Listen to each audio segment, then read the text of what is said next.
தானே. அப்போ அஷ்டம சனி பாதிப்பை தரும். ஆனால் அதை கடந்துருவார் ராகு. இந்த ராகு சனி சேரும்போது தானே பிரச்சனை. அப்போ ராகு கடந்துருவார் இல்லையா. அப்போது இருந்தாலும் சிம்மத்திற்கு 8ஆம் இடத்துல போய் சனி உட்காரும்போது பிரச்சனையை தருந்தானே அப்படின்னு கேட்கலாம். என்ன, உடல் ஆரோக்கியத்தில் கவனம் தேவை. உடம்பை மட்டும் நல்லா பார்த்துக்காங்க. எந்த பிரச்சனையும் வராத அளவுக்கு உடம்பை பார்த்துக்கிட்டிங்கன்னா பிரச்சனை இருக்காது சிம்மத்துக்கு. ஆனால் லாபம் அதிகமாக இருக்கும். பிரச்சனைகள் ஒரு பக்கம் வந்தாலும் லாபம் அதிகமாக இருக்கும். அதை அமர்ந்திருக்கக்கூடிய சனி அமர்ந்திருக்கக்கூடிய குரு இந்த சிம்மத்திற்கு 11ஆம் இடம் லாபஸ்தானத்தில் இருப்பதனால மிகப்பெரிய லாபத்தை பெற்றுத்தரும். குழந்தை பாக்கியத்துக்கு நினச்சிட்டு இருக்கிறவங்களுக்கு குழந்தை பாக்கியம் கிடைக்கும். திருமண வரன் கண்டிப்பாக கூடி வரும். வாழ்க்கை இனிமையாக இருக்குங்கிறதுல சந்தேகம் இல்லை. சிம்மம் சிறகடித்து பறக்குமானா பறக்கும். அதற்கான வாய்ப்பு ரொம்ப தூரத்தில் இல்லை. அதனால் அதை பற்றி கவலைப்பட வேண்டியது இல்லை. கன்னியை பொறுத்தளவில் இப்போ கன்னி ராசி நம்ம சொல்கிறோம் இல்லையா. இப்போ கன்னி எப்படி இருக்கும், கன்னியினுடைய ராசி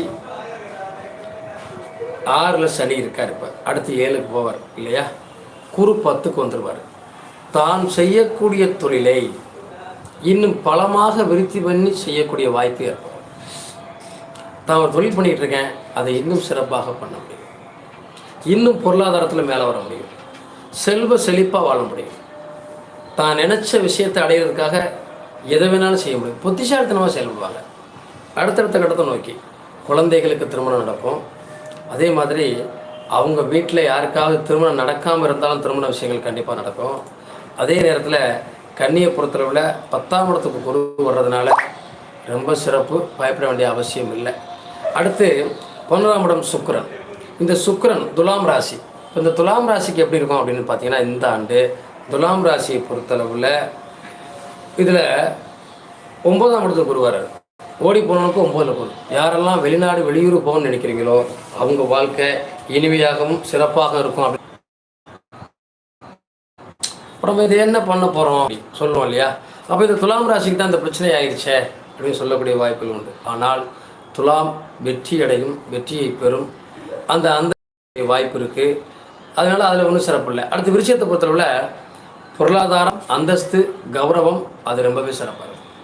விருச்சிக ராசியை பொறுத்தளவில் எதை செய்தாலும் வெற்றி வரக்கூடிய பக்குவமும் பாங்கும் அதுக்கு இருக்குது. இந்த விருச்சிகத்திற்கு நேர 8ஆம் இடத்துக்கு குரு போயிட்டாருங்க. அப்புறம் எப்படிங்க சிறப்பாக இருக்க முடியும்? விருச்சிகத்துக்கு தான் 8ல் குரு போயிட்டாரு, மறைச்சிட்டாரு. அப்போ இதுக்கு நல்லா இருக்காதே அப்படிங்கிற பயம் நமக்கு இருக்குது இல்லையா. இப்போ விருச்சிகத்துக்கு 8க்கு போயிட்டாலும் குரு விருச்சிக ராசிக்கு 2ஆம் இடத்தையும் 12ஆம் இடத்தையும் பார்ப்பார். நம்ம கண்ணுக்குள்ளே எடுத்துக்கணும். அப்போ இந்த விருச்சிகத்திற்கு 12ஆம் இடத்தையும் 2ஆம் இடத்தையும் குரு பார்க்கிறார் இல்லையா. அப்போ அது மட்டும் இல்லாமல் இந்த 4ஆம் இடத்தையும் குரு பார்க்குறார். அப்போ வீடு சம்மந்தப்பட்ட விஷயம், இடம் சம்மந்தப்பட்ட விஷயம் பொருளாதாரத்தில் சிறப்பாகவே விருச்சிகத்துக்கு இருக்கும். அது மாதிரி விருச்சிகத்திற்கு 8ல் போய் குரு மறைந்தால் கூட விருச்சிக ராசி இந்த டைமிங்கில் நகைகளை அடகு வச்சுருந்தேன், லோன் வாங்கியிருந்தேன், கட்ட முடியாத நிலை ஏற்பட்டுச்சு அப்படின்னு நினச்சால் கூட அது கட்டக்கூடிய வாய்ப்பை ஏற்படுத்தி கொடுத்துருவோம். தனஸ்தானம் வலுவாக இருக்கும். அதனால் பயப்பட வேண்டியதில்லை. குரு 8க்கு போனதுனால அடிக்கடி நீங்கள் தட்சிணாமூர்த்தி வழிபாடு, குரு வழிபாடு பண்ணிக்க வேண்டியது அவசியம். அது மாதிரி இப்போ தனுசை பொறுத்தளவில் தனுசு ராசிக்கு 7ஆம் இடத்துல போய் குரு உட்கார்ந்து சொந்த ராசியை பார்க்குறாரு. ஒரு கிரகம் தன்னுடைய சொந்த இடத்தை தானே பார்த்துச்சுன்னா அதுக்கு ஒரு பலமான வலு உண்டு.